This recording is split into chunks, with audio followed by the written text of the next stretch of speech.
This is the Raman spectrometer. You turn it on with a key that is located in the back. Just twist this key, that will turn on the spectrometer.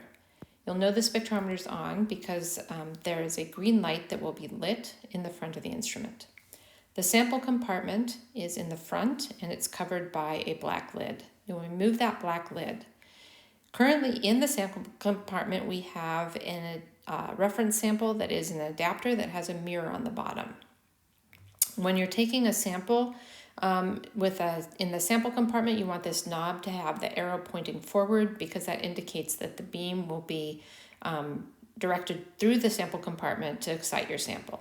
Your sample goes in one of these black capped vials, and then that goes in the front of the sample compartment. Put the lid on and you're ready to take a spectrum. Sometimes you have a sample that only has, you have very, very small amount of it, or you have a powder, and so you can use this adapter, take the reference out of it, put your sample in a sample vial, and the vial goes in the adapter.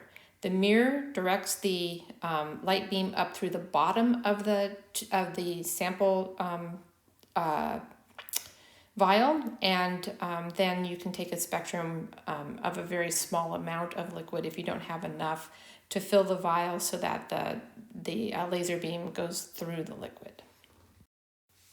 It is also possible to take the spectrum of a solid surface, so such as the surface of this plastic.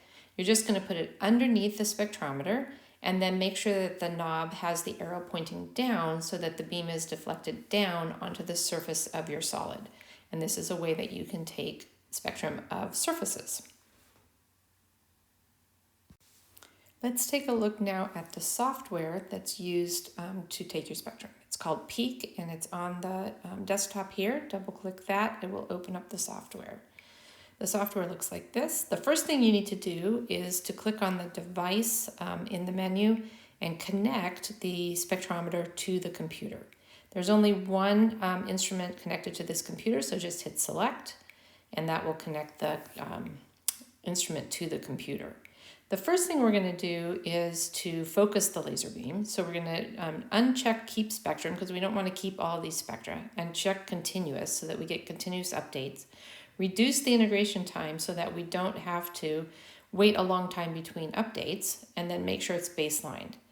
Click the acquire to acquire the spectrum. It's going to take a little while for the first one to show up, but then after that it's going to update fairly rapidly and continuously.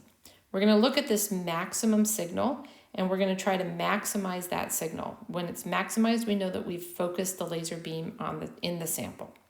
So the focus is the silver knob that's in front of the sample container, and once I get that focused, I'm going to unclick continuous because I don't want a whole bunch of spectrum. I'm going to click keep spectrum because this next one I take is one I want to save. Increase the integration time to reduce noise and hit acquire again. It'll take a little while to acquire that spectrum. Once it updates on the screen, we'll know that we have our spectrum, and then we can access that by clicking the little down arrow, and we'll see a list of all the spectrum that we've taken. So you're going to want to highlight that by left-clicking on the spectrum that you're interested in, right-click to bring this drop-down box up, and then use Save As to save it. There are several different file formats that we can save things in. .rmn will open up in this particular software, and .txt or .csv can be opened in Excel. And then you can navigate to whatever folder you want to put this file in. And you can see that you can just navigate through all of the file tree to figure out where you want to put the file. And you might want to put your own folder in there. For the moment, I think I'll just put it on the desktop. That's probably the easiest place to find it. So I click find the folder and then hit save, and it will save it on the desktop as a .rmn file. Next, I want to save it as a .txt or a .csv file so that I can open it in Excel. This is always a really good practice to save all of your spectra in two different ways. Hit the save button and it'll save it as a file that I can open up in Excel. The last thing I need to do if I'm not taking any more spectra is to disconnect the instrument from the computer. So I disconnect that by going up to Device and hitting Disconnect, and then I can click out of the software, turn off the spectrometer, and I'm good to go.